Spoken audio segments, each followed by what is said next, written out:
And with that, I think I'd like to introduce our first speaker, Dr. Ronald Wapner, Professor of Maternal-Fetal Medicine at Columbia University Medical Center. Welcome, Dr. Wapner.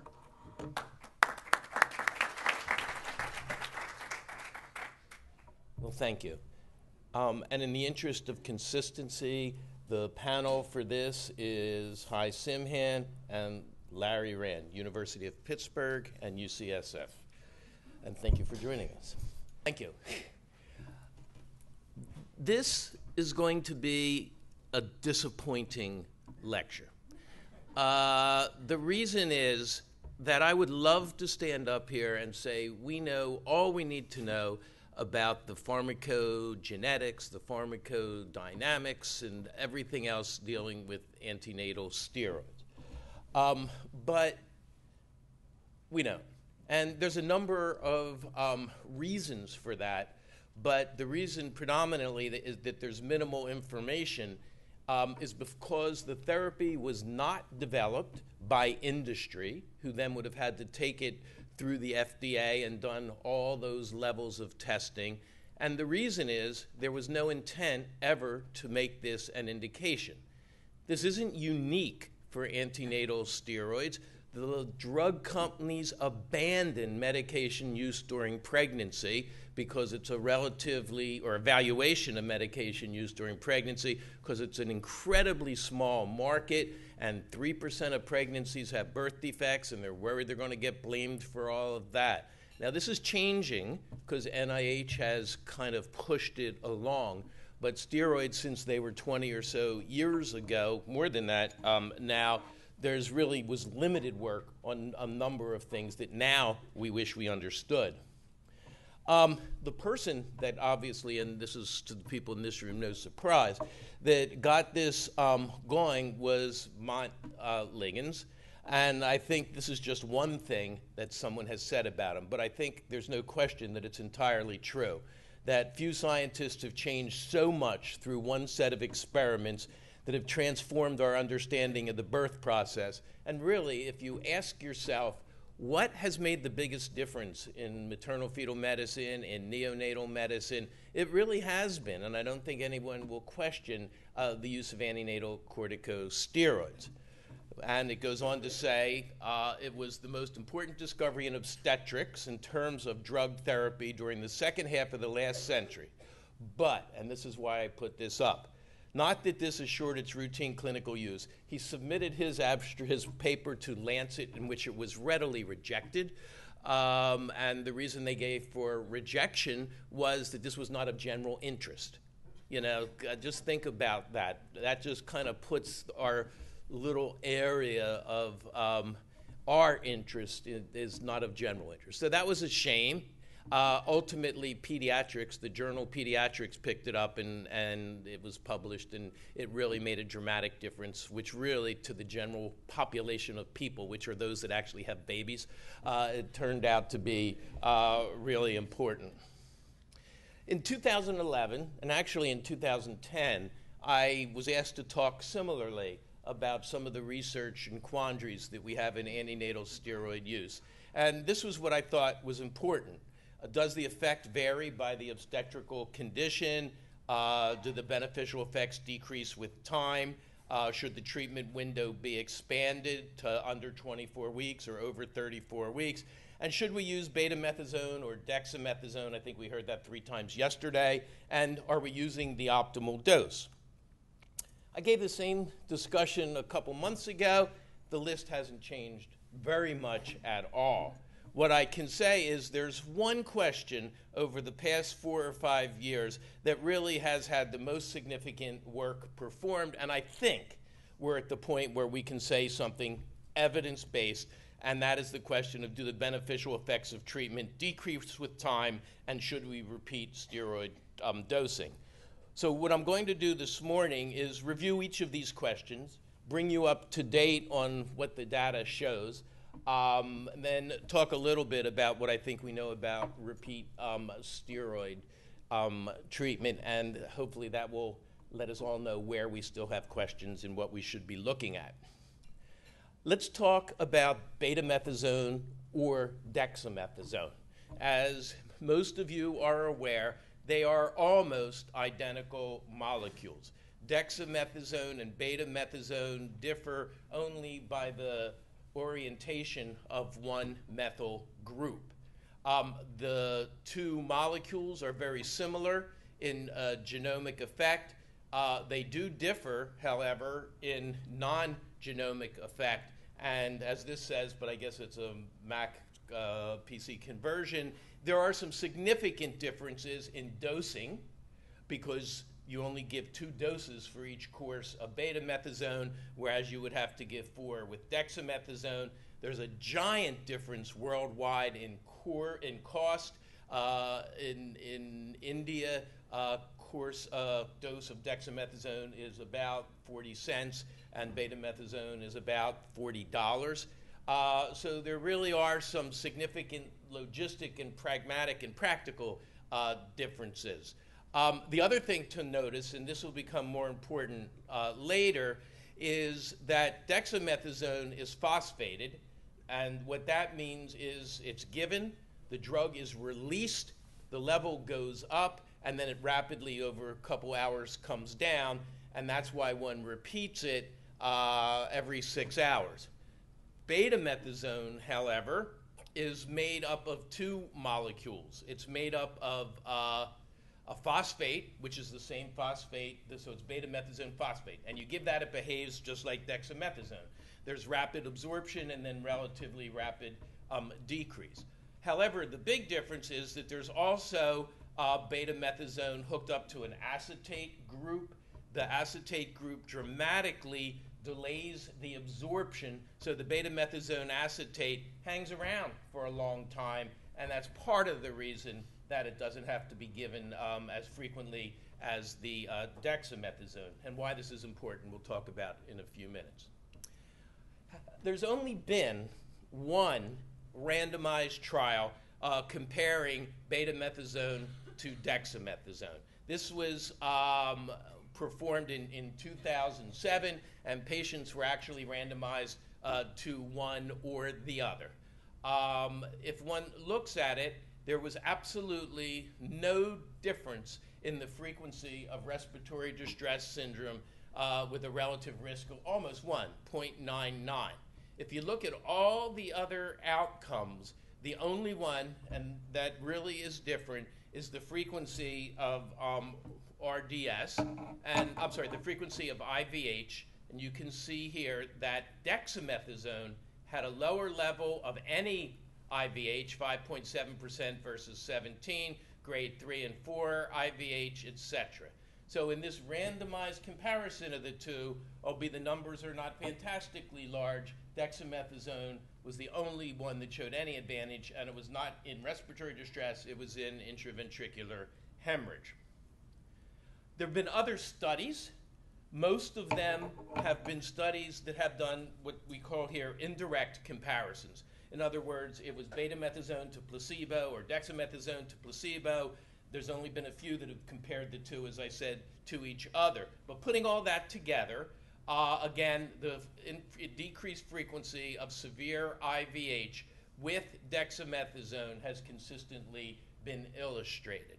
Alternatively, when you put all the other trials and compare them statistically, there actually is a slightly increased or slight benefit to betamethasone compared to dexamethasone in RDS.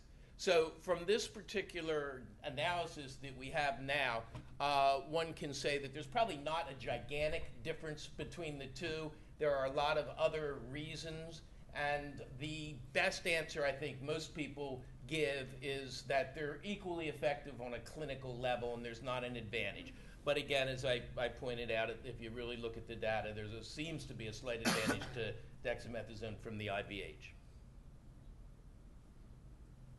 So why don't we do a large trial and really get to the answer of this? But a large trial or a series of trials which would identify one of them as being superior to the other is never going to be done. I think the issue is not that critical. I think the observational cohort data is reassuring that they both work, and they both work really well, and the number of patients would be large. Now, having said that, there is one ongoing trial in Australia. It's called the Asteroid trial. It's basically randomizing patients to either IM dexamethasone or IM betamethasone. Different than how we use it, they're giving the dexamethasone every 12 hours and treating it in the exact same way that they're administering betamethasone. And I think the important issue here is that the primary outcome is to increase look at childhood neurosensory disabilities at age 2.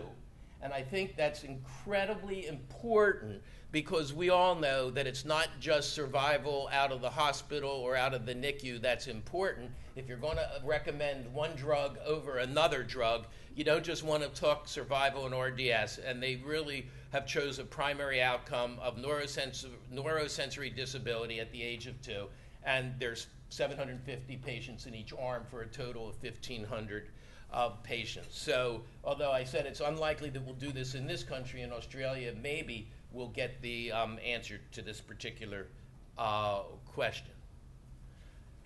Okay, let's talk a little bit about dosing. And I think if we talk about dosing, there's really a piece of biology that's important to remember, and that is that we don't give steroids for one purpose. We give steroids for multiple purposes. And if you look at the effects of antenatal steroids on fetal lung development, there really are two separate processes. Number one, the medications induce proteins and enzymes, and they induce a number of them. The one that we think most of is that it increases surfactant production, but it also does a number of other things, including antioxidant production, beta receptors, etc. The other effect that I think is less well recognized and may actually be the more important of the two is it actually starts the maturation process of lung tissue. This is what an immature lung looks like, and antenatal steroids accelerate the maturation. So it increases septations, increases air spaces, decreases vascular permeability. So if you think about it, it's kind of not reasonable to expect all of this to happen at once, because the induction of surfactant, the genes expressed that lead to the making of the protein, takes about 6 hours. So from the time you give the injection until you start to see some genomic impact is only around 6 hours or so. But obviously, doing changes of the structure and the mesenchymal has to take longer, so that it's not surprising that you will see a delay in the response of it, because it's probably this particular effect more than just the production of surfactant. Now, the standard doses, and again, I don't even have to repeat this, everybody knows them, were a guess. It was Ligon's best guess of what dose he should give.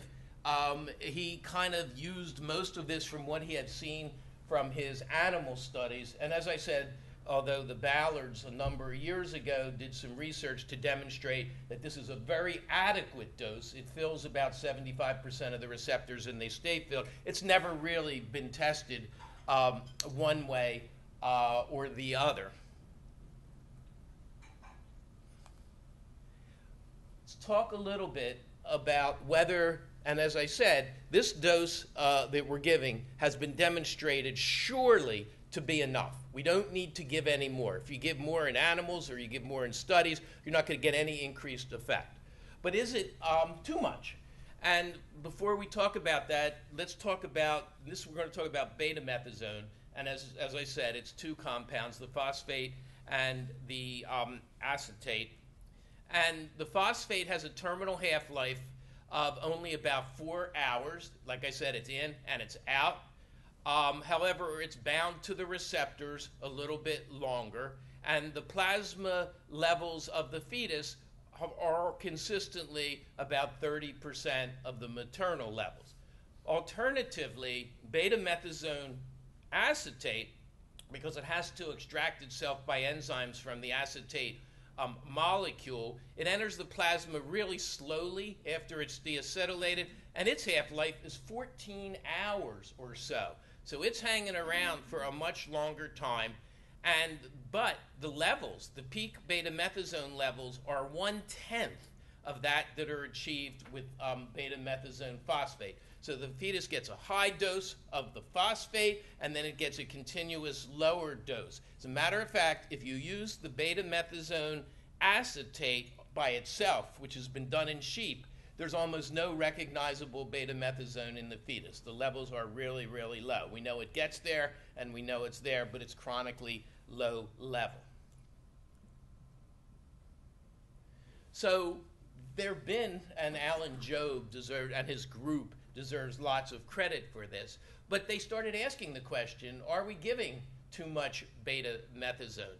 So he really, when started to look at this, he clearly demonstrated that we really don't know much about how much we need and how it's going to work. And he demonstrated that if you gave a single dose of just the phosphate, it doesn't work. In other words, if you hit one bolus, it goes up, it's gone in 3 hours. In sheep anyway, you don't get lung maturity.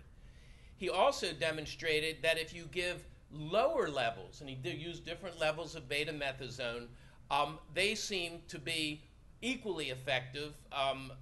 Again, you'd have to give repetitive doses, but lower doses to keep the drug available. That seems to have a similar effect for lung maturity, and in sheep has less effect on fetal growth. What's really interesting, if you give a single maternal dose of the acetate, in other words, you just give an exposure to a relatively low dose without that bolus dose, that seems to be just as effective as what we're doing now.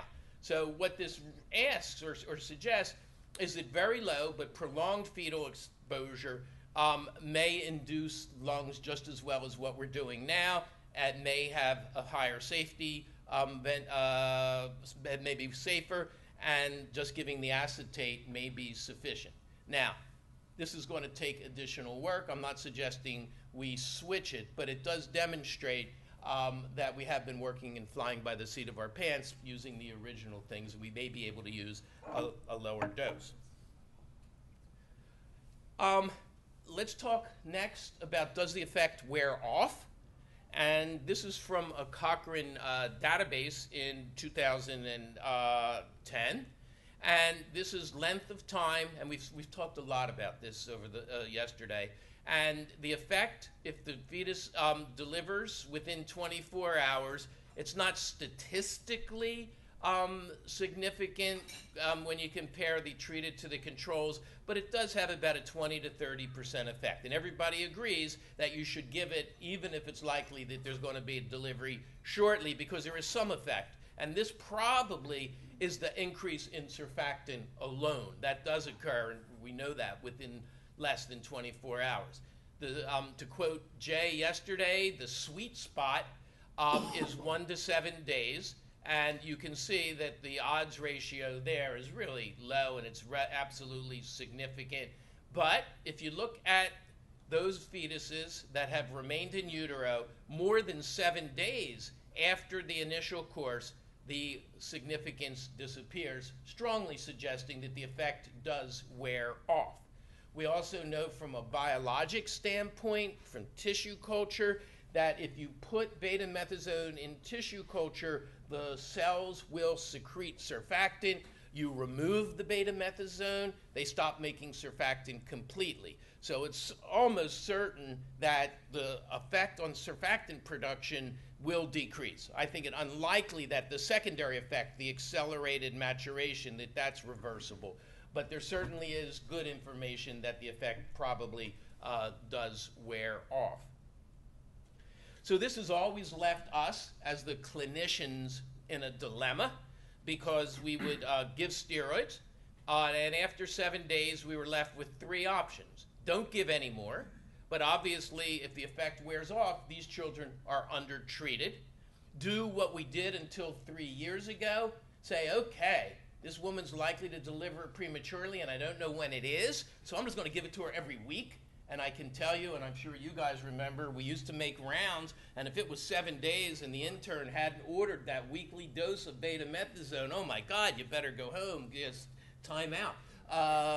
That's how strongly we believed we should do this, because we wanted every baby to get maximum treatment. Or you could use a rescue dose, in which you just wait until you're sure she's going to deliver prematurely, and then you give the rescue dose.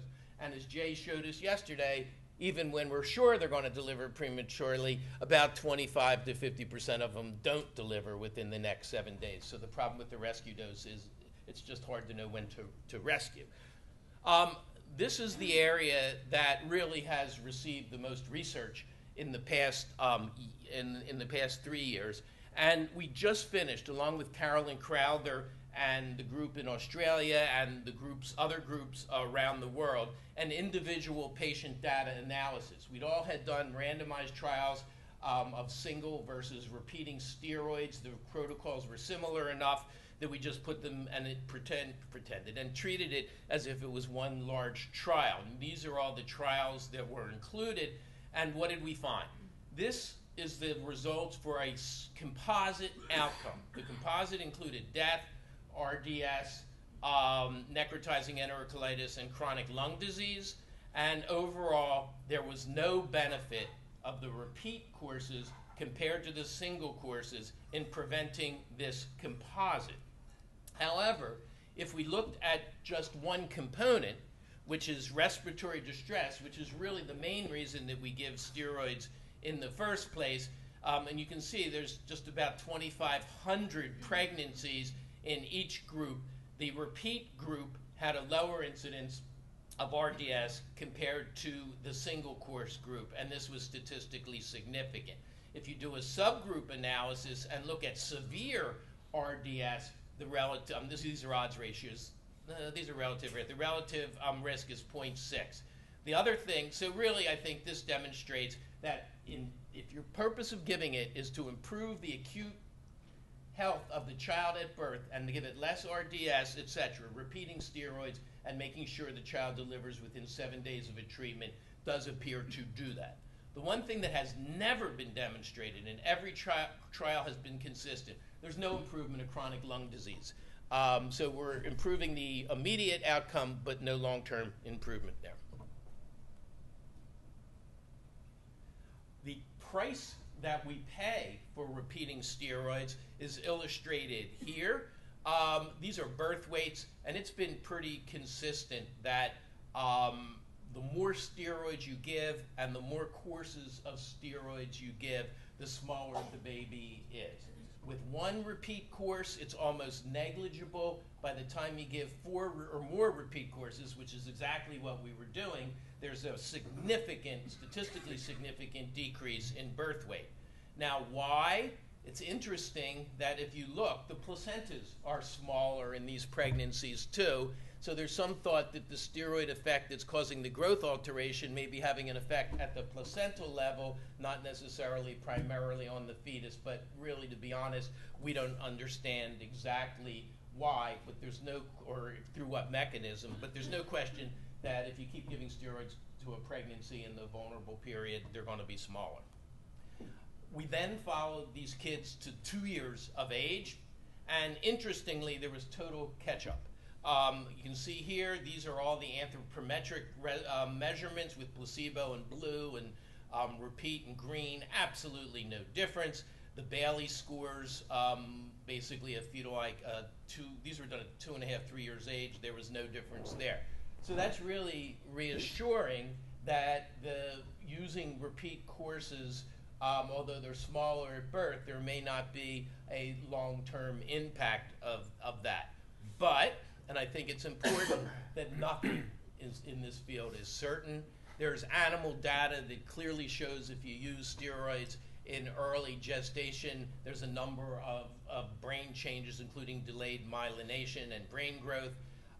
In the NIH study, which is one of those studies, we found that if the fetus was exposed to 4 or more courses, there was a 6-fold increase in the incidence of cerebral palsy. randomized clinical trials in the postnatal, because the neonatologists were just as enamored as we were with using steroids. They were using it to prevent bronchopulmonary dysplasia or chronic lung disease, and they showed a significant increase in cerebral palsy in the babies that were treated with very high doses of steroids in the neonatal period. And you can see the odds ratio is almost similar to what we saw. So there is, caution always needs to be abundant. But I think everyone is now comfortable with repeating steroids. The recommendation is repeat it once, maybe twice if you absolutely have a child that's very premature. Do not do it more than that. And even ACOG's recommendations and NIH's recommendations are now that repeat steroids are an acceptable treatment. This is just a quick some work that Tom Garidi did, because even though we say that we want to repeat it, the real question is that going to work? Are we good enough guessing when the person's going to deliver to treat them in that sweet spot? So he actually did a prospective trial looking at the approach to this and did demonstrate that indeed there was a improvement in RDS and a number of other neonatal morbidities by repeating steroids. I do, however, want to point out that even though these were repeated cases and everybody thought they were treating them right before they were going to deliver, they knew that 45% of those kids went beyond 34 weeks gestation. It just points out to the limitations of predicting, and I think we've got two people here that are going to make that point way better than I will. Okay, two last questions, and I think this was alluded to yesterday. What about the severe preterm baby? The original treatment recommendations were 28 weeks, I think. Now we're delivering and caring for babies as young as 22 weeks. Should we lower the window of when we use antenatal steroids? There's limited data, and the reason the data is limited, when the original studies were done in the 90s, nobody even thought that 26-weekers were surviving. The treatment was none. So they didn't even enroll patients under 28 weeks. The second reason that it's hard to demonstrate the value is that when you're treating kids in that window, 22 to 24 weeks gestation, you're exceedingly unlikely to have a drug that's going to reduce RDS, because, and again, we have neonatologists here who are way smarter than I, but at that early gestational age, it's not just the surfactant production that's there. Those lungs are very immature. There's lots of mesenchymal maturation things that need to take place. So that if you try to demonstrate that it works at this period by just wanting to see less RDS, it's just not going to happen, because almost all those kids have some respiratory difficulties and wind up on ventilators. So what can we do? Well, first of all, the question is it biologically plausible? Are the lungs at a state at that early gestational age that if we do something, it could make a difference, or is it just not even feasible? Is there no plausibility that it could work? And then let's look at some cohort studies that for one reason or another just got steroids or didn't in that window. Well, biologic plausibility is clear.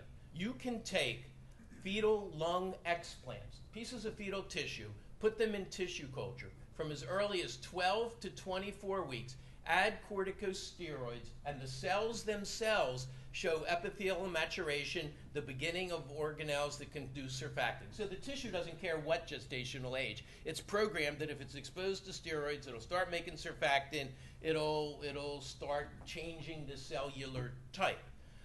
They've also done this in fetal monkeys and demonstrated the same thing. So from the cellular level, there's no reason to think that steroids would not, in that window, have a benefit. The other question is, are the lungs, is the structure of the lungs in such a condition that they'll be able to respond? And this is what's called the canalicular period. This is what the lungs look like from 16 to somewhere. And again, people put exact numbers. Lung maturation doesn't have a day, and it says now I'm 26 weeks, I'm going to switch. This is an evolving process. But what really would need to happen, here we have the bronchioles, and there you can see that they've just really started to even bifurcate. Also, you see that here's the cells, but there's a big difference or distance between the epithelial cells in the vascular system and the area that it's going to need to contact with air. So really what happens in the next couple weeks is that 2 or 3 things happen. Number one, there's increasing branching of the bronchioles. Number 2, the epithelial cells go from really thick cells to thin cells. So they then make a much better barrier for transport of air. Most importantly, the vessels and the vascular system move and migrate really close to the alveolar sacs. So all of this is taking place in that 23 to 26 weeks. So from the standpoint of whether or not the structure can be accommodated to breathe air, again, yes, it can. And you can understand if you've got a drug that will make some of these changes occur a little more rapidly, it's going to be much easier for the fetus. So these are the cohort studies that I showed you, and this comes from Wally Carlo from the NICHD Neonatal Network. And this is mortality, intraventricular hemorrhage, and BPD. Like I mentioned, nobody's even pretending that this will treat RDS this early in gestation. If you look at 22 weeks gestation, although there is some decrease in mortality, it's not a significant decrease. And look at the mortality rate at 22 weeks. No steroids, 82%, steroids, 73%. So there really is a little bit of improvement. But from 23 weeks on, there's no question that the use of antenatal steroids has significant impact on decreasing mortality. Although it's still high, you can see that there's pretty dramatic decrease. If you look at intraventricular hemorrhage, again, no improvement at 22 weeks, but 23 weeks on, there's significant improvement by treatment of steroids and chronic lung or bronchopulmonary dysplasia. However, again, like everything else, steroids don't make any impact on that whatsoever. This is just a number of different studies, and you can see all of them. If you look at death and IVH, every study that has looked in this gestational period between 22 to 25 weeks or so, these are to 26 weeks, all of them show that steroids decrease death and improve intraventricular hemorrhage. The other question is, what about the fear has always been, oh my God, I'm going to treat their lungs, I'm going to make them better, I'm going to have worse survivors. But again, this has now been looked at, and if you look at death, and this is at 18 to 22 months, there's an improvement in decrease in death or neurodevelopmental difficulties in the steroid group. There's a higher frequency of being alive and totally intact in the steroid group, etc., etc. There's even a significant improvement in IQ, and the percentage of IQ is less than 60. So again, giving steroids not only improves survival, decreases IVH, but at 2 years of age gives you a neonate that has less long-term neurological problems and other problems than in the untreated group. So I would say right now the answer is treat. There's really no downside to that.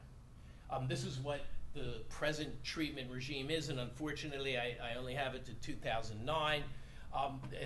This is the top line is those that are being treated at 25 weeks. The triangle's 24 weeks.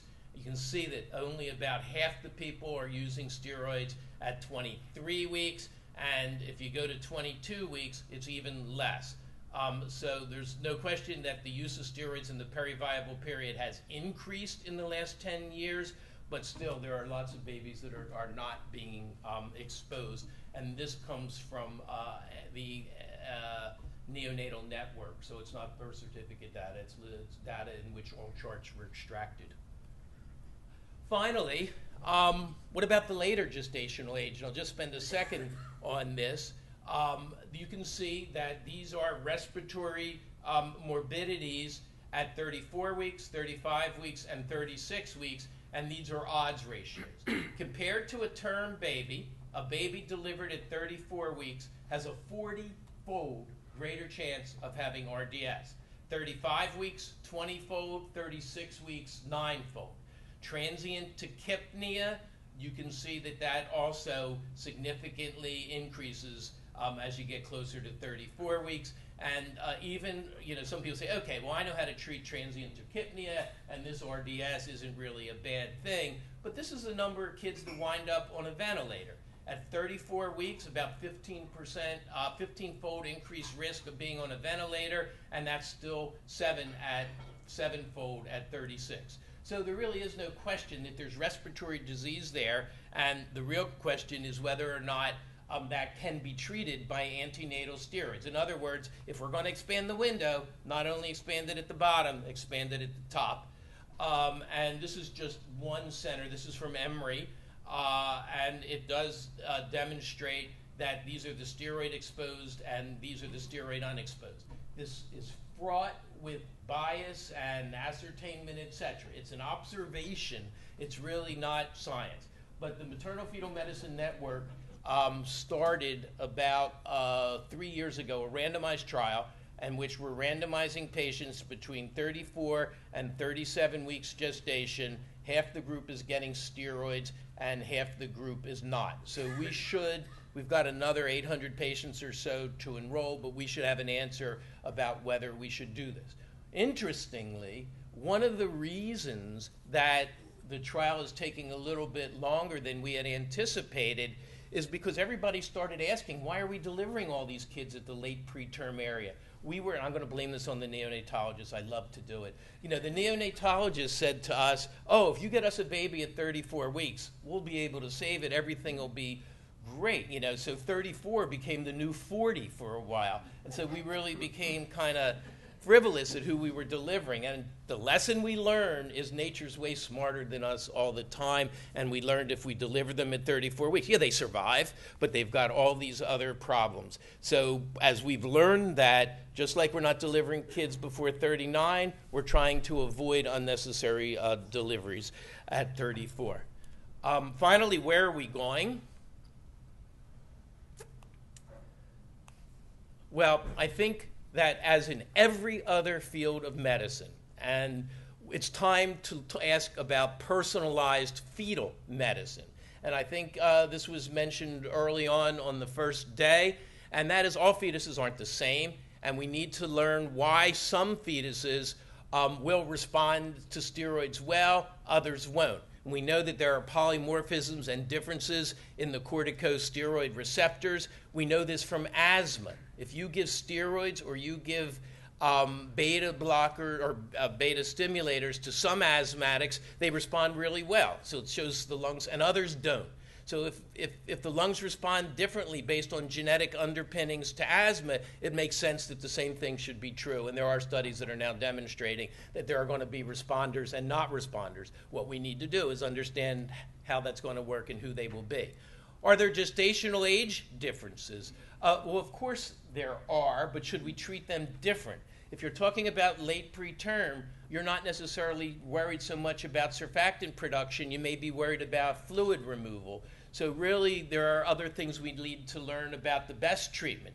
Does it make sense that one treatment would work throughout that whole gestation? Maybe we should be more organ or symptom specific.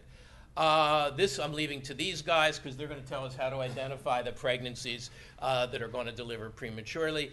The other thing, and I think this is critical, are there some patients more susceptible to steroid complications?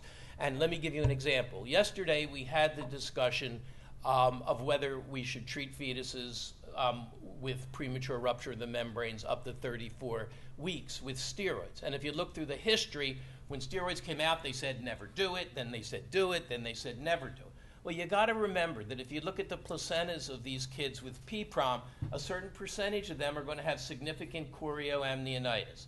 Now, there also is some work that demonstrates that with inflammation, there are certain polymorphisms or certain alterations of the genes that convert that inflammation into brain damage. Others don't.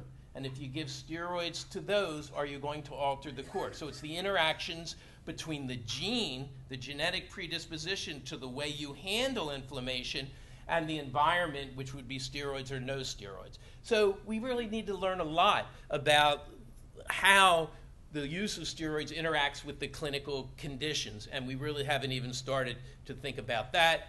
And then lastly, and I find this very, very interesting, and someone brought this up yesterday, there are ethnic differences between the ways different groups handle different drugs. And the antenatal steroids is one, and they're metabolized by the cytochrome P450 system. And compared to Caucasians, African Americans express more cytochrome P450 enzymes, etc. So really, is there some way to know who gets a higher dose? If you're metabolizing something more rapidly, and we're doing this already with Coumadin treatment, we're doing this already with other chemotherapy, well, we ought to be smart enough to do this with the way we treat kids with these medications also. So the future is going to be combining a lot of the new science with how we're treating these kids. And really, as I said, it's personalized fetal medicine, and we really have to start thinking about this. So unfortunately, I don't have most of the answers, but I just thought I'd kind of bring you up to what I think we do know. And now, hi, you be on. And we'll do the questions at the end. Thank you.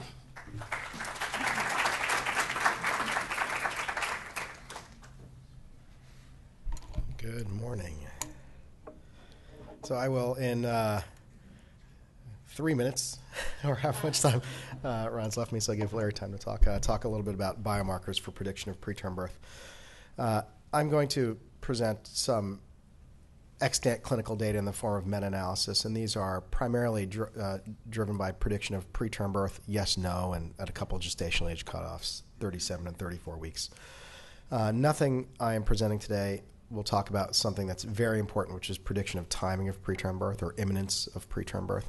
I'm certainly glad to talk about that in the questions afterwards, but that's an important issue around this topic of antenatal corticosteroids because of this sweet spot topic.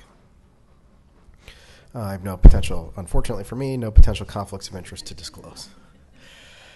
So these are data from a systematic review and meta-analysis by Honest and colleagues from 2012.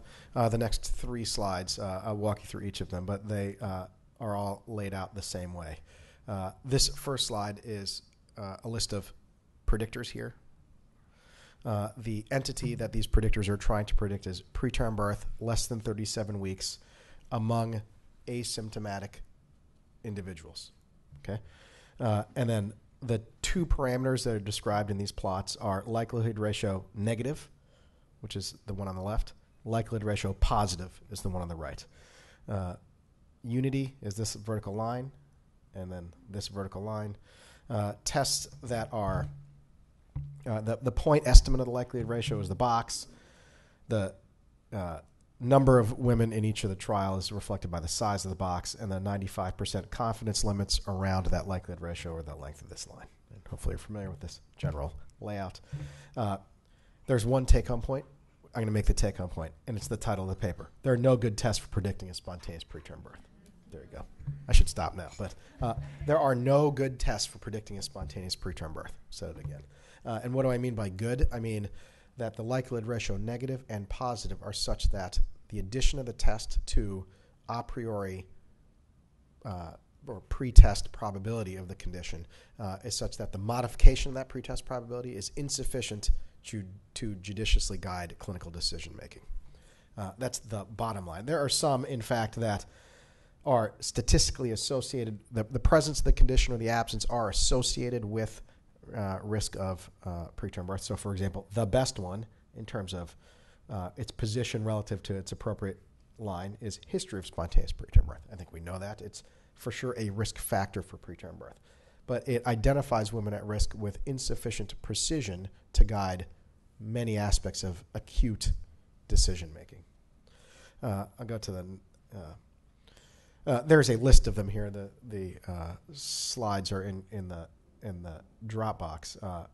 I'll tell you that the other point I wanted to make in this is that the majority of them are grouped into 3 categories: features of the cervix, measures of inflammation, or historical factors. That's by and large the 3 domains that have been interrogated. And generally speaking, they're interrogated in isolation. So a paper will come out about a history. A paper will come out about a marker of inflammation, either local or systemic.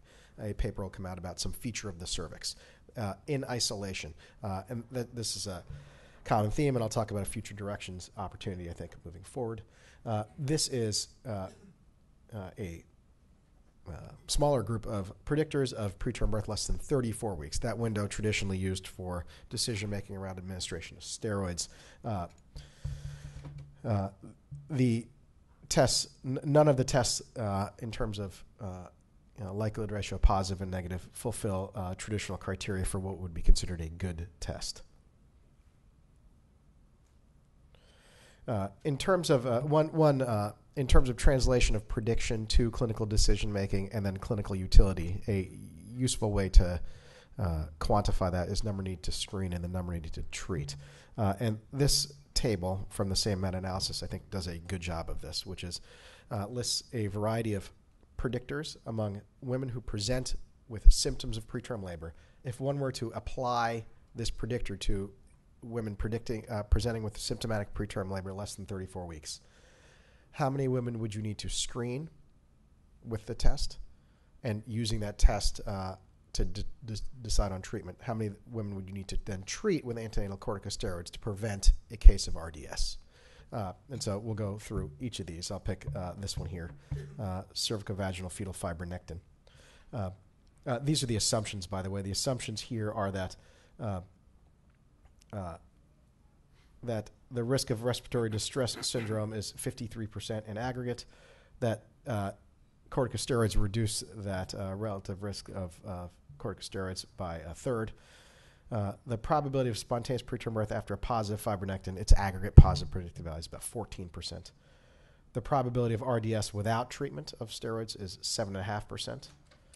With treatment is 5.6%. That'd be the expected reduction if you treated that entire population. So the number of women you'd need to treat with steroids to prevent one case of preterm birth would be 35, and you need to test 7 women to identify 1 woman to treat. So if you were to follow a test and then treat protocol, it would be 35 times 7, which is 245. We have about 250 women with symptomatic preterm birth screened with fibronectin to identify 1 woman to treat to prevent 1 case of RDS. So that would be the way to walk through this table.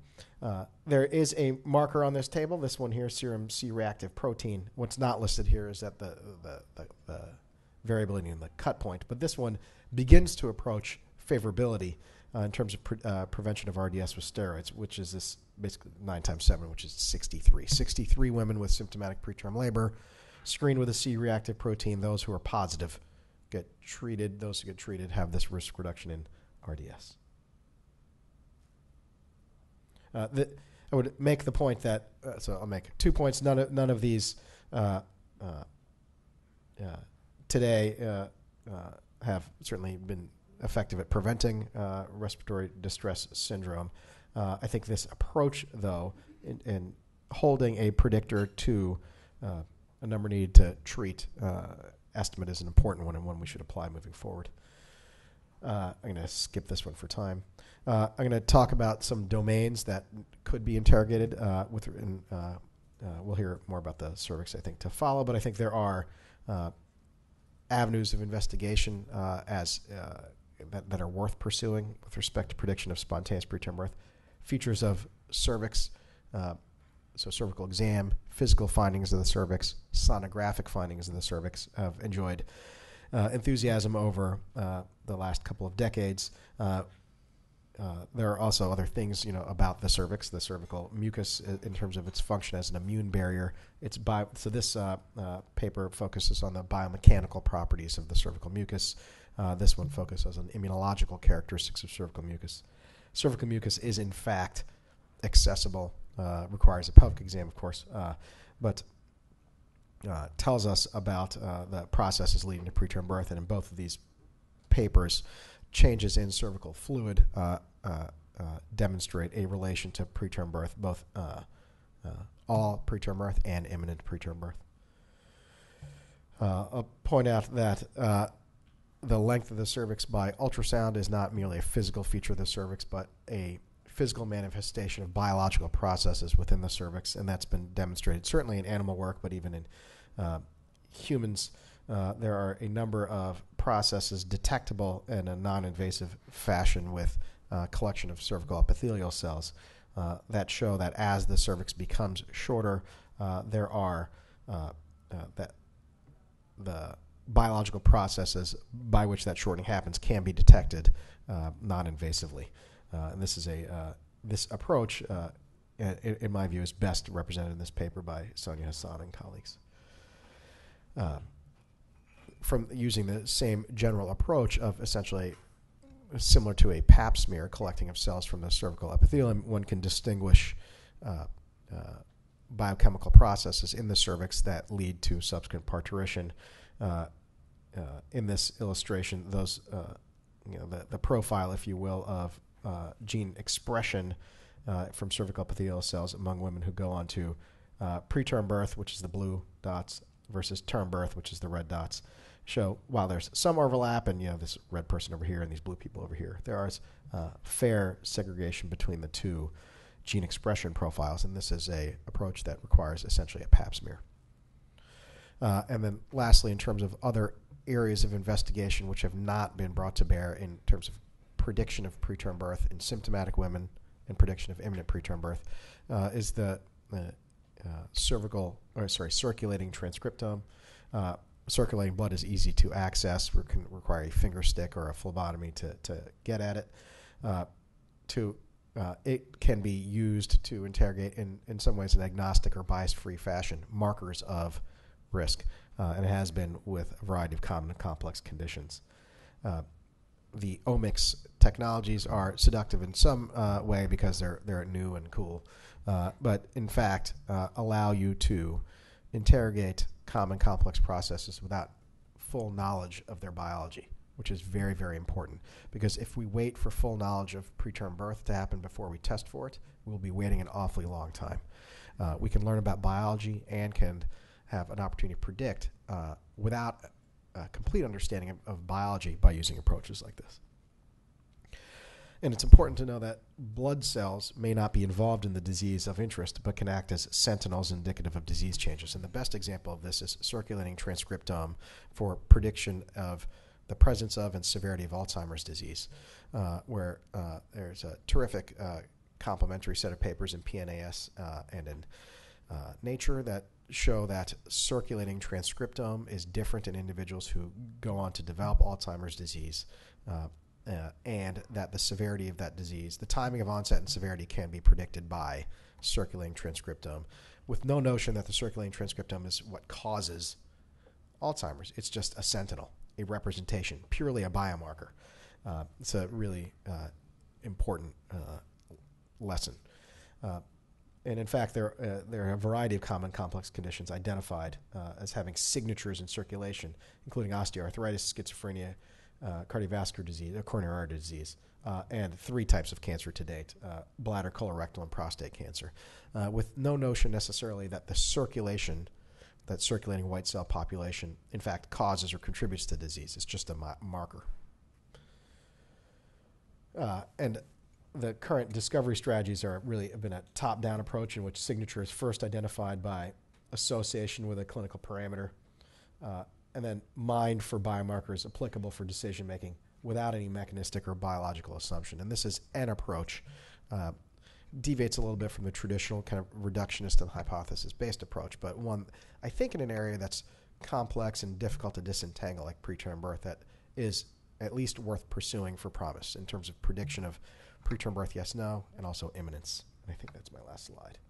That's not a very good one. And we'll do questions at the end. It is now football season. OTAs have started. I just put this in for Ron. Good morning.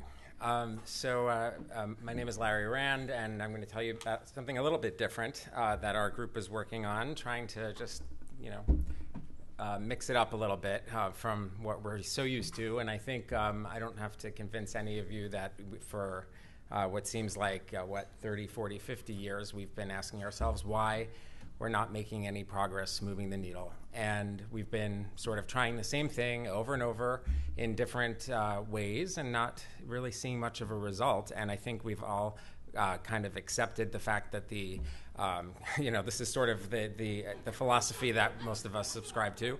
But sort of persevere and keep going. But it almost seems like you need a crystal ball to answer this question that we've been throwing around. How can we predict the sweet spot? And that's literally what I tell people. We would need a crystal ball because we have, as close as 50% of the numbers being so incredibly poor for who we actually are convinced is going to deliver and doesn't. So no wonder we're not giving steroids at a particularly good interval. But what I wanted to share with you was how we sort of came up with a different idea, a different approach. And I think it was a product of sort of three factors coming together. The first was that we made use of this, what we all have been saying, and is easy to say, really hard to do, this transdisciplinary work. And in my case, it was the OB, MFM world coming into contact with the bioengineers at our institution, which is not something that happens and doesn't happen often. I don't have the time to tell you the story, but suffice it to say we were stuck in a meeting together and sort of, in fact, I was desperately trying to get out of the room when I realized we were talking about bathroom scales and EKG, home monitoring, cardiac output, something or other, and I couldn't get out of the room. But somehow by the end of the discussion, collagen came up, and then the conversation sort of became like, cervix? What? And so, no surprise that I certainly don't know what folks are capable of measuring or doing, and not surprisingly, most of the folks with incredible innovation have no idea what our needs are. And so that is really the key to the transdisciplinary work. And when it does happen and you're able to get together in the same room around a topic, it's pretty incredible. The sparks will fly. The second condition was that we, took the challenge to sort of really think outside the box. And this was more really, again, out of frustration than anything else. But ideas being what they are, no reason to not give them a try. But especially, you need number three, which is somebody who's willing to fund a high-risk, high-yield, out-of-the-box type of idea. And we did find that at the Gates Foundation. And there are others, and I think that this is, there's a unique opportunity to really think creatively when we have problems like this where we really have made no headway. So the way that our group, sort of thought of this and approached this was similar to Dr. Iams, looking at when women are in preterm labor, we are way too late. We're sort of at the end of the cascade. So much has happened, and we're just seeing the very end of it. We're seeing, the final attempt of the body to try to expel the fetus or empty the uterus. And I think somebody mentioned yesterday the cardiac analogy, and to us, that's exactly what we've been thinking, is that by the time that you're having chest pain, that's not when you ideally want to treat heart disease. And we have a lot that we could learn from the cardiac world, because if that was it for cardiology, we'd be in a lot of trouble, right? But we are taking statins and checking our cholesterol and doing all sorts of preventative work that we should potentially be trying to approach prematurity with. So we sort of turned our focus to the cervix, away from sort of contractions and trying to go a few steps back. And we can certainly, there are lots of great ideas out there that can keep going back in the cascade. And we focused on the collagen and the difference in collagen density between a long, thick, normal cervix during pregnancy and what happens before labor as the cervix starts to shorten. And what happens in order for the cervix to shorten is that it becomes elastic because the collagen goes from being a densely packed structure to this water-filled elastic tissue with very loosely packed collagen. And the difference is what we exploited. So we tried to come up with a measure. How can we figure out whose collagen density is actually breaking down before you see the macroscopic change? Can we get to a microscopic detection, sort of like if ideally we could do a biopsy on everybody that was pregnant that we were suspicious about. But if we had a non-invasive way, if you will, to do a biopsy and do it routinely in order to figure out if somebody's cervix is changing relative to what's normal for them. And this, another way to think of this is like our nose or our ears, collagen structures, right? I can't just say, oh, your nose is shrinking. I'd have to know what your nose started out as, because we've all got a different size nose, and it's a sort of similar idea. So we use two measures, impedance and fluorescence. And the way to think of impedance is if you took a transmitter and a receiver and you tried to pass some current through it, if you've got a densely packed collagen tissue, it's going to have a very high impedance to flow. The electrons can't get through. And so that tells you you've got a very densely packed structure. If you shine fluorescent light at this, it will, when it's densely packed, emit a very high fluorescent light. And when it sort of becomes very loose and elastic with a lot of water interspersed, the electricity or current that you pass much more easily passes through to the receiver, and so your impedance goes down. And similarly, when you shine fluorescent light, the fluorescence emitted is very different. It's much lower. So these are measures that could tell you if there's changes happening. And so that translated into all sorts of interesting circuitry that I couldn't even begin to tell you much about, but I was fascinated to watch and more than happy not to understand. And I would come to the bioengineering lab and sort of be amazed that they were able to build a benchtop model and then come up with all kinds of interesting graphs that depicted these changes in impedance and fluorescence. So I'll spare you that. And this very quickly translated within weeks. The fact that we have a 3D printer, the fact that you can create molds of devices, and it would go from a sketch to a reality with minimal cost, and that's really what made this possible. We were trying to come up with solutions that would be good for anybody in the world, really, ideally, and not just for a high-income country. And several machinery items later, this is sort of the schematic. As your pregnancy progresses and the cervical density starts to change before you go into labor, whenever that may be, here you have a cervix where it has not shortened yet, right? But we have no idea that its density is starting to change. And if I did a cervical length ultrasound on that person right now, this morning, and I knew that Dr. Imes would be here, so I had to come up with something that would top cervical length. There are a lot of nuances about this, but I think, we would send this person home to come back in 2 weeks for another cervical length survey if that's how we were managing this patient. And we have no idea that, perhaps later that day, the cervix is going to shorten and that she's going to, keep going down the labor cascade. And that's much of our problem.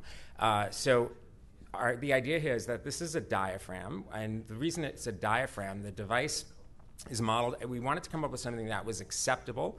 There are incredible studies that have been done. Maybe the biggest one is the MIRA trial, looking at non-contraceptive reasons that women would be willing to use devices or insertable wearable devices, particularly vaginally. And for HIV transmission, this was really studied beautifully and very acceptable to women. So we used that model, and it's somewhat deceptive because it has nothing to do with contraception. It's just that was the idea for the device. But it's a smart diaphragm because it's got sensors built into it, and the sensors release and detect these the current and the light, and so it's got a set of each.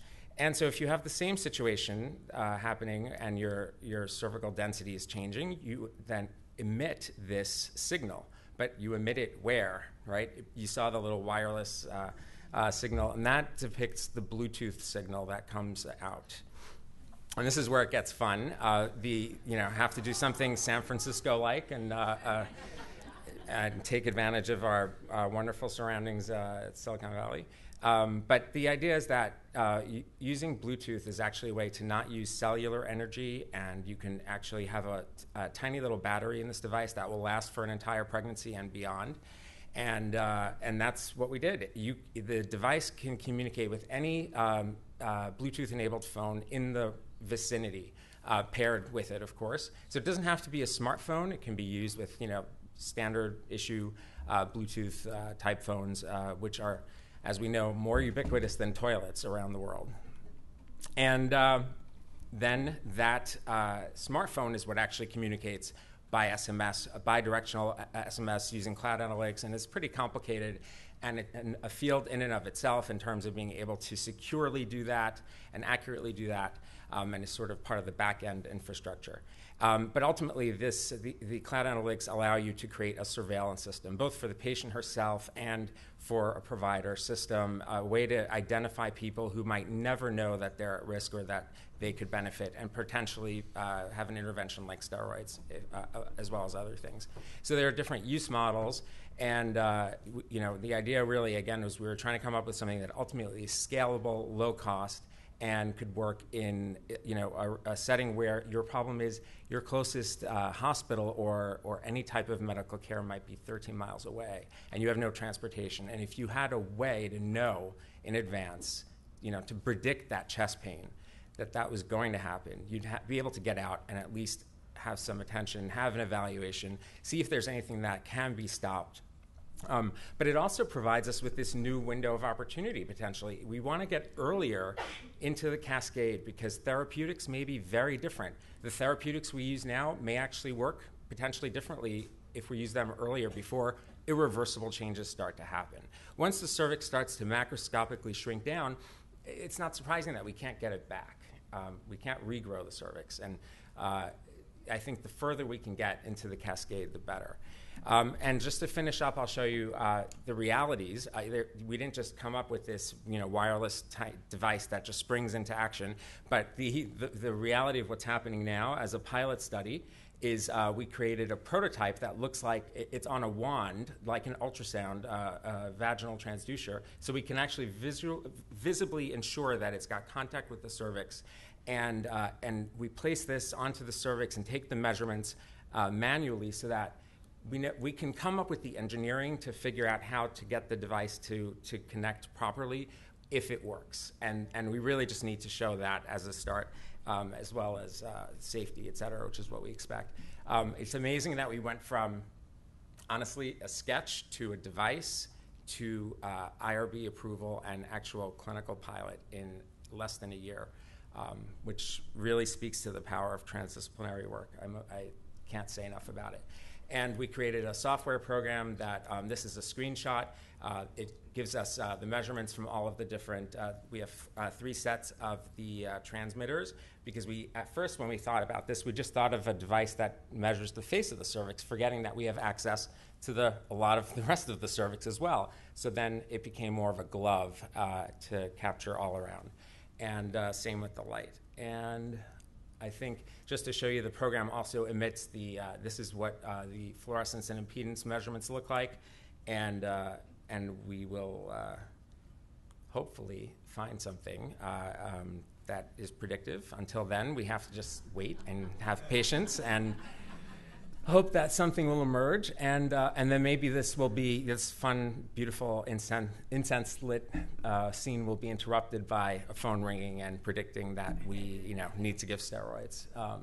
But just something to get our minds thinking outside of the box. And thank you.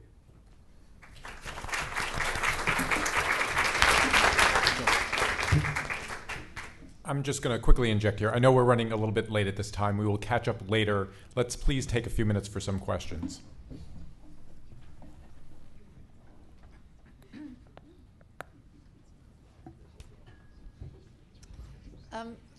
I should probably know this, but could you discuss a little bit why all the research was on steroid use was capped at 34 weeks originally? And not higher. That's a really good question. I think it was just very, very arbitrary, unless someone else knows. Robert do you have any idea? I think it was just really the fact that if they felt that if you got to 34 weeks, you didn't need to expose. Bill, are you? Yeah, I don't think it was actually all capped at 34 weeks. They went past 34 weeks. But because RDS was so infrequent at 34 weeks in that subgroup, it didn't have the power to show a difference. So it's not that it was necessarily capped, it's just that when they went back and they looked, just like in those subgroups that Dr. Wapner showed, with regard to length of time, It was only when you got to below 34 weeks that you were able to show a statistically significant difference. And I mean, there were some issues with how they did that subgroup analysis, but so that's why it's not about the capping. So it's just more about of a power issue. It's more of a power issue, and that's why the ALP study is so important, because it's actually powered toward that specific group.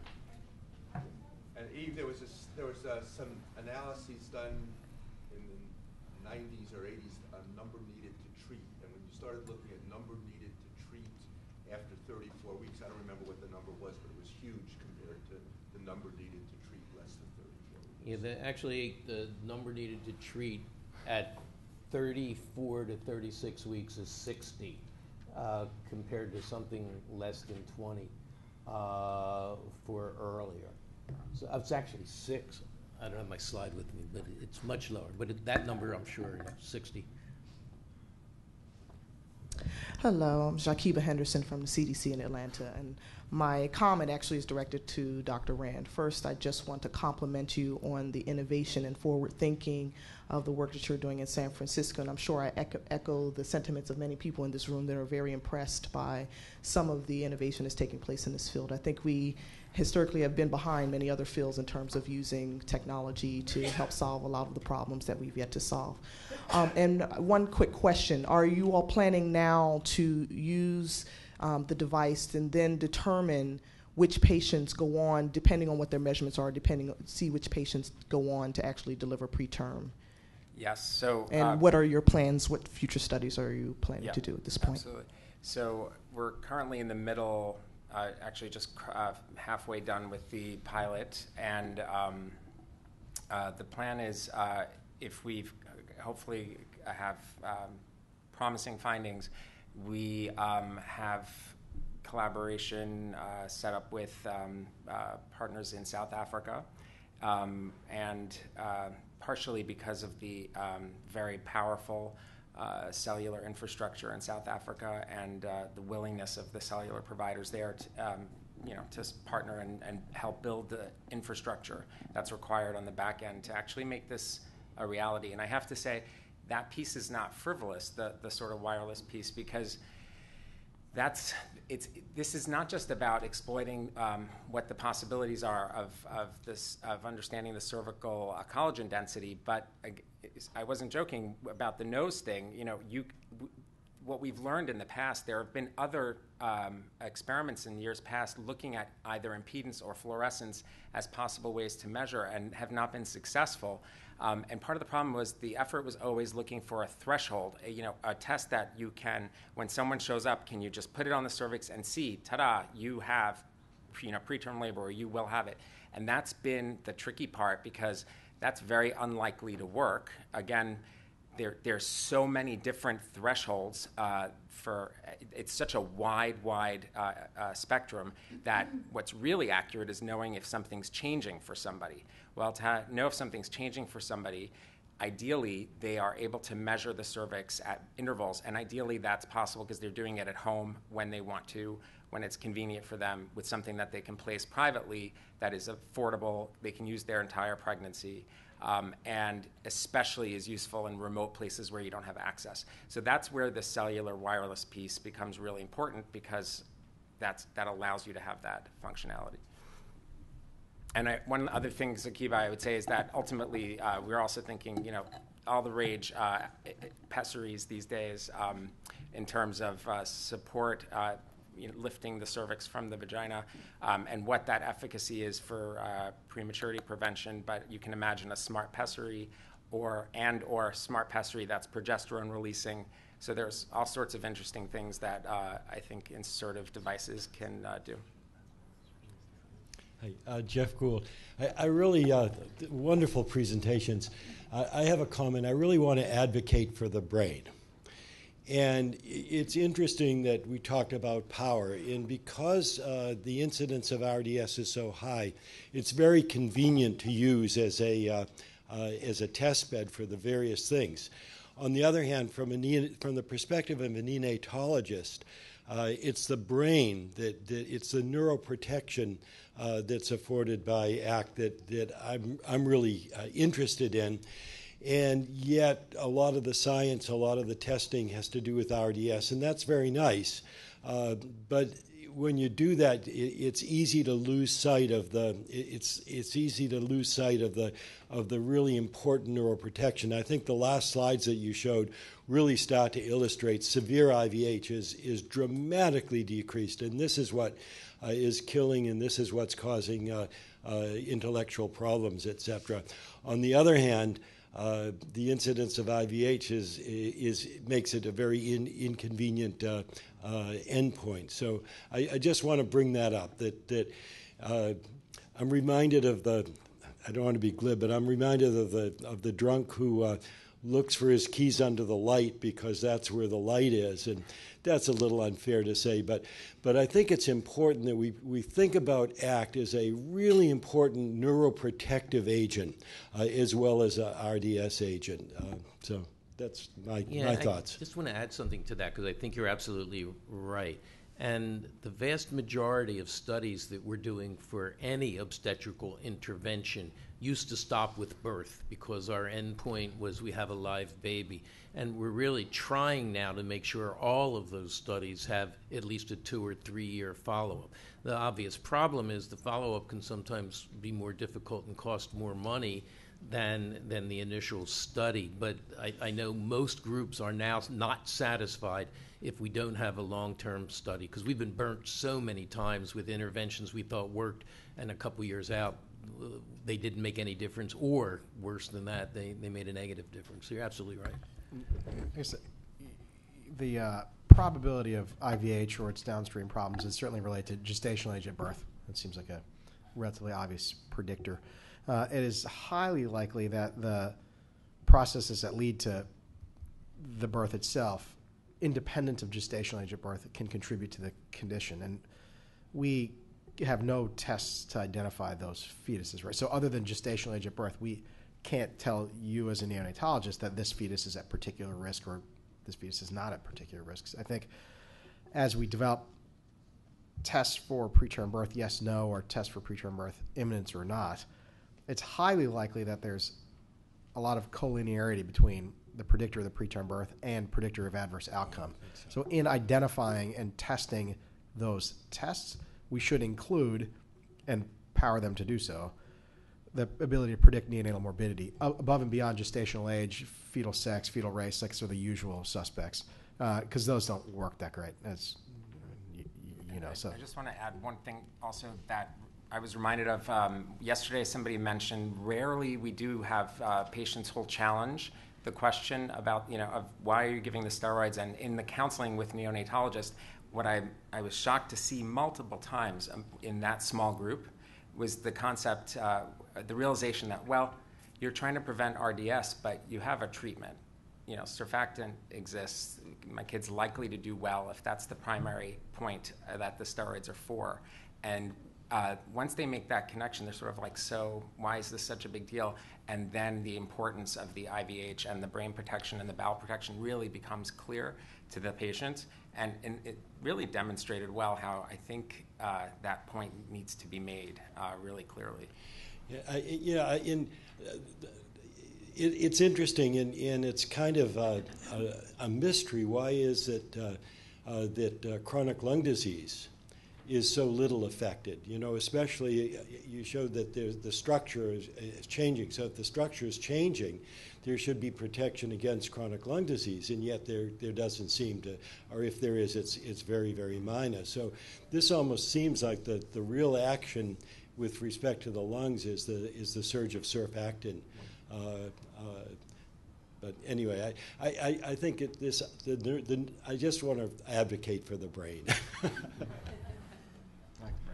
I have to say I feel like a man riding a horse who just saw an automobile for the first time after hearing Larry's talk. Wow. But I think your point about the rate of change and the change over time and the nose, et cetera, is exactly the point that still needs to be made about cervical length measurements now. The data that Hy presented were all about thresholds, and the papers we see on cervical length are about values above or below some threshold to predict this or that. And I really think that there's really no more point to publishing papers about cervical length and thresholds. What we need to see more of are rates of change, between one cervical length exam and another. Right. And that's a primitive horse-drawn carriage compared to, how fast is the carriage going compared to the rocket ship that you've just described. So yeah, I think we can. I have to say you're the that. trailblazer, and we all pay attention to the cervix now because of that. But frankly, I think it's the decidual. I think the cervix is right next door to the action. Right. We also just have to realize the ultrasound. Right. We're using a technology that it's surprising how old this test is. Right. And how much more is out there. Elastography. When we're thinking, we're trying to measure a collagenous structure, and just to use cervical length, it's pretty archaic when you stop and think about it. Can I ask both of you, because Jay, just thinking about it, there's lots and lots of people that get a short cervical length and go to term. Correct.